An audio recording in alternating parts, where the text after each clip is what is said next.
భారతదేశ 76వ గణతంత్ర దినోత్సవం సందర్భంగా జనసేన పార్టీ శేరిలింగంపల్లి నియోజకవర్గం హాఫిజ్పేట్ డివిజన్ ప్రెసిడెంట్ శ్రీమతి మద్దూరి నాగలక్ష్మి పాల్గొని త్రివర్ణ పతాకాన్ని ఆవిష్కరించడం జరిగింది. అనంతరం ముఖ్య అతిథిగా విచ్చేసినటువంటి గౌరవనీయులు Tikkireddy Vishnumurthy, division working president Sridhar, division ప్రధాన కార్యదర్శి నిరంజన్, స్పోక్ పర్సన్ ప్రదీప్ మరియు జనసేన పార్టీ సీనియర్ నాయకులు మాట్లాడుతూ నియోజకవర్గ ప్రజలకు, కార్యకర్తలకు, నాయకులకు 76వ గణతంత్ర దినోత్సవ శుభాకాంక్షలు తెలిపారు. భారత రాజ్యాంగం జనవరి 26, 1950లో అమలులోకి వచ్చిందని, ప్రపంచ దేశాలకు భారత రాజ్యాంగం అమ్మవంటిదని, ప్రపంచ దేశాల అన్నిటికన్నా భిన్నత్వంలో ఏకత్వం ఇక్కడ కనపడుతుందని, భిన్న మతాల, సంస్కృతులు, ఆచారాలు, సంప్రదాయాలు ఉన్నప్పటికీ ప్రజలు భారత రాజ్యాంగం కల్పించిన హక్కులు వలన భారతీయులందరూ స్వేచ్ఛ, స్వతంత్రంతో సంతోషంగా ఉన్నారని చెప్పారు. ఈ కార్యక్రమంలో వివిధ పదవుల్లో ఉన్న నాయకులు, వీరమహిళలు, జనసేన పార్టీ నాయకులు, వివిధ డివిజన్ అధ్యక్షులు మరియు వర్కింగ్ ప్రెసిడెంట్లు తదితరులు పాల్గొన్నారు. 1947లో వచ్చింది. అయితే మనకి స్వాతంత్రం వచ్చిన తర్వాత మనకున్న ఎదురుబాట్లు ఏంటి అంటే ప్రతి పౌరుడు మనం ఎలా ఉండాలి, సమాజంలో దేశంలో ఎలా బతకాలి, ఎలా ఉండాలన్న దాని మీద రూపకల్పన చేసి అంబేద్కర్ గారు ఒక టీం అంతా కలిపి రాజ్యాంగాన్ని రూపొందించారు. ఆ రాజ్యాంగాన్ని జనవరి 26వ తారీఖుని అది అమలుపరచడం జరిగింది. అంటే మన లైఫ్ని, మన స్వేచ్ఛని, మన పౌరుడి స్వేచ్ఛని ఎలా ఉండాలి, మన పౌరత్వం ఎలా ఉండాలి ఇండియాలో ఉన్నప్పుడు, ఆ భారతదేశంలో ఉన్నప్పుడు అన్నదంతా రూపకల్పన చేయాలంటే మనం ప్రతి కార్యక్రమాన్ని కూడా ఆ యొక్క మన జీవోలు ఏవైతే ఉన్నాయో, రాజ్యాంగంలో ఏదైతే ఉందో దాని ప్రకారం మనం నడుచుకోవాలని చెప్పి అలా రూపొందించిన రోజు ఈరోజు, దాన్ని అమలుపరిచిన రోజు కూడా ఇదే రోజు. దాని గురించి ముందు బాబాసాహెబ్ అంబేద్కర్ గారికి అందరూ కూడా జవహర్లు అర్పించవలనగా మనసు కోరుకుంటూ, అలాగే మన దేశంలో మనం రాజ్యాంగం కట్టుబడి ఉండడానికి ఒక జనసేన పార్టీ, ఒక భారతదేశంలో పౌరుడు ఎలా ఉండాలన్న దాని గురించి పార్టీ అధ్యక్ష జనసేన పవన్ కళ్యాణ్ గారు చెప్పడం జరిగింది. ఇక్కడ ఉన్న జనసేన కార్యకర్తలు అందరూ కూడా దానికి లోపడే ఉన్నటువంటి కార్యకర్తలు ఉన్నారు. దీనికి బాబాసాహెబ్ అంబేద్కర్ గారు ఏదైతే జీరో బడ్జెట్తో మన రాజకీయానికి వెళ్ళాలనుకున్నారో ఆ ఒక్క కార్యక్రమాన్ని, ఆ ఒక్క విధానంలో వెళ్తున్నటువంటి పవన్ కళ్యాణ్ గారికి మీరందరూ కూడా వారి వెనకాల నిలబడ్డారంటే మీరందరూ కూడా వారి ఆశయాలని, అంటే దేశ గౌరవాన్ని కాపాడడానికి మీరందరూ కూడా కృతజ్ఞతతో ఉండాలని చెప్పి భావిస్తూ, మీ అందరికీ కూడా భారతదేశం ఎలాగైతే ముందుకెళ్ళిందో అలాగా మీ పార్టీ జనసేన పార్టీ కూడా ముందుకెళ్లాలని చెప్పి కోరుకుంటూ ఈ అవకాశం ఇచ్చిన డివిజన్ ఇన్ఛార్జ్ అయినటువంటి నాగలక్ష్మి గారికి కృతజ్ఞత తెలియజేస్తున్నాం. థ్యాంక్ యూ అండి. అందరికీ ప్రణామం. మనం ఫస్ట్ ఏంటంటే అదే విష్ణుమూర్తి గారు చెప్పినట్టుగా ఇది 1950లో ఇప్పుడు 76వ గణతంత్ర దినోత్సవం ఇవాళ. సో మన అందరం ఎందుకు జరుపుకుంటున్నామంటే సార్ చెప్పినట్టుగా మన అందరికీ ఒక రూల్ బుక్ తయారు చేస్తాం. అంటే ఎవరు ఇష్టం వచ్చినట్టుగా అలా ప్రవర్తించకుండా ఉండకుండా ఒక రూల్స్ లోపలి పరిచయాలి. సో మన పవన్ కళ్యాణ్ గారిని మీరు చూసినట్టయితే ఆయన ఏ రోజు కూడా రూల్స్ అతిక్రమించకుండా పరిచేస్తూ ఉంటుంటారు. ఎప్పుడైనా సరే మనం కూడా అలాగే చేయాలి. ఇవాళ అంటే మనం రూల్ బుక్ ఎందుకు పెట్టుకున్నాం, మనం సమాజంలో ఉన్నప్పుడు నేను ఎలా అయితే ఒంటరిగా నా ఇష్టం వచ్చినట్టు ఉంటానని అనకుండా ఒకళ్ళ స్వతంత్రాన్ని ఒకరు గౌరవించుకుంటూ మనం బతకాలి. అలాగే మనం కూడా పవన్ కళ్యాణ్ గారు చాలా రాజ్యాంగం అంటే చాలా ఇంపార్టెన్స్ ఇస్తుంటారు. ఆయన ప్రతిసారి కూడా ఎప్పుడు మాట్లాడినా రాజ్యాంగం లోబడే ఉండాలని అంటారు, కానీ రాజ్యాంగాన్ని వ్యతిరేకంగా చేయడం అంటారు. ఆయన చేసే మంచి మంచి కార్యక్రమాలు అంటే మనం జైలు సంఖ్యలుగా మనం తీసుకొని మనం ముందుకు వెళ్ళాలని నేను కోరుకుంటున్నాను. అలాగే మనం ఇవాళ ఒక మంచి పొజిషన్ మొదలుపెట్టాము. ఏంటంటే మనల్ని మనం ప్రదర్శించుకోవడం. ఎందుకంటే మన జన సైనికులకి మన ఇక్కడ వేరే స్టేట్లో ఉన్న మనకి ఇక్కడ పార్టీ లేదని అనుకోకుండా మనం ప్రదర్శించుకుంటూ మనం అలా నలుగురిలోనూ చెప్పుకుంటుంటే బాగుంటుంది. అలాగే పిల్లల్ని తీసుకొచ్చారు, వాళ్ళకి ప్రత్యేక అభినందనలు. ఎందుకంటే పిల్లలకు తెలియాలి మనం ఏం చేస్తున్నాము ఏంటి అన్నది. సో మీరు కూడా నెక్స్ట్ కార్యక్రమాలు ఎలాంటి ఏదైనా దేశభక్తి కార్యక్రమాలు ఏదైనా ఉంటే మీరు అందరూ కూడా మీ పిల్లలు కూడా తీసుకొని రావాలని కోరుకుంటున్నాను. అలాగే మన అందరం సిగ్గుపడవద్దు. రెండోది ఏంటంటే మనం ఎదగాలి అంటే మన సమస్యలు మనం పరిష్కరించుకుంటుంటే నలుగురిలోనూ ఇప్పుడు మిగతా వాళ్ళు అందరూ స్తబ్దగా ఉన్నారు. కనీసం ఎవరు కూడా చేస్తున్నట్టుగా కూడా కనబడలేదు. ఫంక్షన్ ఇదే టైంలో మనం మన సమస్యల్ని ఏవి నియోజకవర్గం సమస్యల్ని మనం ముందుకు పెంచి ఏం లేదు మేము పోస్టింగ్ చేసినప్పుడు మీకు పెడితే ఆ నియోజకవర్గ సమస్యలని పెడితే మనం పరిష్కరించడానికి గట్టిగా కృషి చేస్తాము. మేము ఇన్ఛార్జీలు ఉన్నాం కాబట్టి మాకు వేరే పడాలి నుంచి మాకు నెక్స్ట్ 1 year మీ కాలనీలో ఏం సమస్యలు ఉన్నాయో మా దృష్టికి వెళ్ళి మేము దానికోసం టైం స్పెండ్ చేయడానికి రెడీగా ఉన్నాము. సో మనం చేద్దాము, ముందుకెళ్దాము. నియోజకవర్గ సమస్యలు ఎప్పుడైతే మనం చేయగలుగుతామో ఆ రోజు మనకి అన్నీ అవుతాయి. ఇవాళ ఒక గుడ్ న్యూస్ చెప్పారు మన మాధవరెడ్డి గారు. నిన్న కమిషనర్ గారు ఫోన్ చేసి మీరు మమ్మల్ని ఇంకా మరీ పట్టించాలి, ఎందుకంటే మమ్మల్ని బాగా సోషల్ మీడియాలో మీరు బాగా పెట్టేస్తున్నారు. మా గురించి మీరు ఏదైనా పనులు ఉంటే చెప్పండి, మీరు చేస్తామని అన్నారు. ఇది మనకి విజయం, ఫస్ట్ విజయం.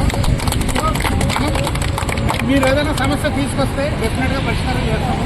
కాకపోతే ఒకటి మాత్రం గుర్తుంచుకోండి, నేను చేయడానికి ప్రయత్నం చేస్తాను, మా ప్రయత్నం కానీ అప్పుడే అవలేదండి. మనం ఇప్పుడు మీరు చూస్తూనే ఉన్నారు మన రాజకీయాలు, ఏపీ రాజకీయాల్లో కేసు పెట్టేయాలి అని మూసేయాలని అన్నారు కానీ మూయట్లేదు. అంటే ప్రాసెస్ ఉంది, దేని రాజ్యాంగం ఉంది, దాని ప్రకారమే చేస్తున్నారు. అదంతా మన పవన్ కళ్యాణ్ వల్లనే. కోపాలు తాపాలు కాకుండా మీరు కూడా ఏంటంటే మాకు ప్రోత్సాహంగా ఉండాలి. మీరు సమస్య చెప్పారు, మీరు చేయలేదని అనుకోవద్దు. డెఫినెట్గా మనం చేద్దాము. ఎవరికి ఏ సమస్య ఉందో మనం పరిష్కరిద్దాము. మీరందరూ మా దృష్టిని చేస్తారని నేను ఆశిస్తున్నాను. ఇక్కడ ఉన్న ప్రజలకి అందరికీ పేరు పేరున గణతంత్ర దినోత్సవ శుభాకాంక్షలు తెలుపుతున్నాను. గణతంత్ర దినోత్సవం అనగానే మనం గుర్తొచ్చేది ఏంటంటే తెల్లవారిని తరిమేసిన తర్వాత వాళ్ళు మన తలరాతను కాలరాశాక మనకు స్వేచ్ఛ స్వాతంత్రాన్ని మనం ప్రకటించుకున్న తర్వాత రాజ్యాంగం అనేది మన అంబేద్కర్ గారు, మరి కొంతమంది పెద్దలు వేణు అయ్యంగార్ గారు కానీ, కృష్ణమూర్తి గారు కానీ, మహమ్మద్ సద్దుల్లా గారు కానీ ఇట్లాంటి మహామేధావులు కూర్చొని 2 సంవత్సరాల 15 రోజులు ఇట్లా కూర్చొని మన రాజ్యాంగాన్ని మనం రాసించుకున్నాం. అందుకనే వాళ్ళ రోజున స్వేచ్ఛా భారతం అంటాం. మనం ఏ దేశంలో లేని స్వేచ్ఛని మనం రాజ్యాంగం ద్వారా మనం ఏర్పాటు చేసుకుంటాం. ఇక్కడ ప్రతి ఒక్క మానవుడు కూడా తన మన అనే భేదం లేకుండా అన్ని మతాలని కలుపుకుంటూ కులాలు భేదం లేకుండా మనం ఇవాళ రోజున మనం ఇంత స్వేచ్ఛా భారతంలో మనం బతుకుతున్నామంటే కారణం ఆ మహానుభావులు రచించిన రాజ్యాంగాన్ని అని చెప్పేసి మనం గుర్తు చేసుకోవాలి. ఈ విధంగా ఇంకో విషయం చెప్పాల్సిన విషయం ఏంటంటే ఈ అంబేద్కర్ గారి భావజాలాన్ని ఏ రాజకీయ పార్టీ అయినా కానీ ఫోటోకి పరిమితం చేసుకొని మాట్లాడే నాయకులే కానీ ఇవాళ రోజున అంబేద్కర్ గారి భావజాలాన్ని పుణికిపుచ్చుకున్న వ్యక్తి ఎవరంటే కేవలం పవన్ కళ్యాణ్ గారు.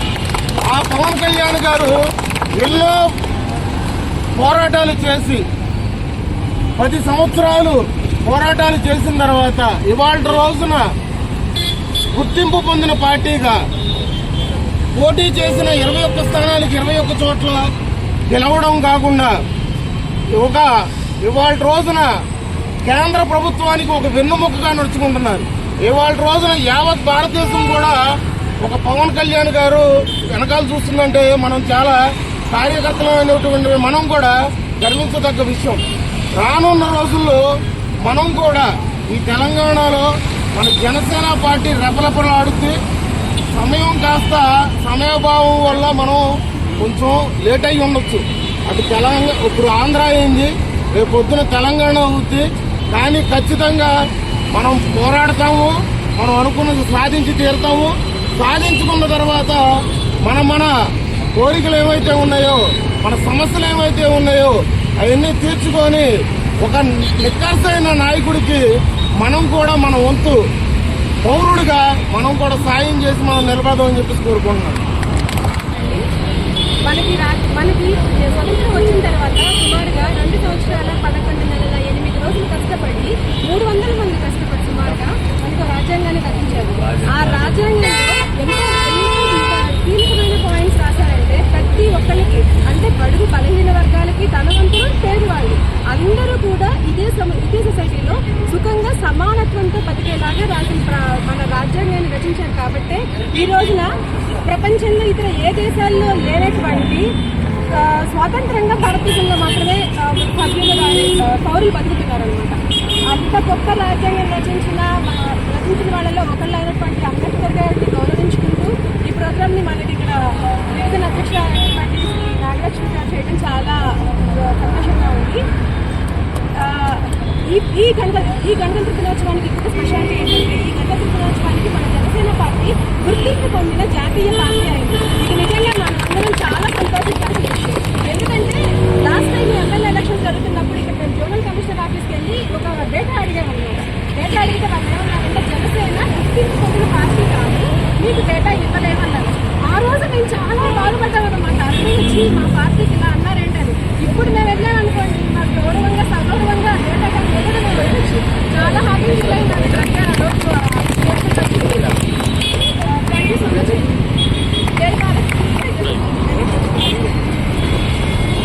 ముఖ్యంగా డివిజన్ అధ్యక్షురాలైనటువంటి శ్రీమతి నాగలక్ష్మి గారికి, అలాగే దేవర్ గారికి, నిరంజన్ గారికి, ఇక్కడ విచ్చేసినటువంటి ప్రతి జన సైనికులకి, అలాగే ఒక్కొక్కరికి కూడాను గణతంత్ర దినోత్సవ శుభాకాంక్షలు.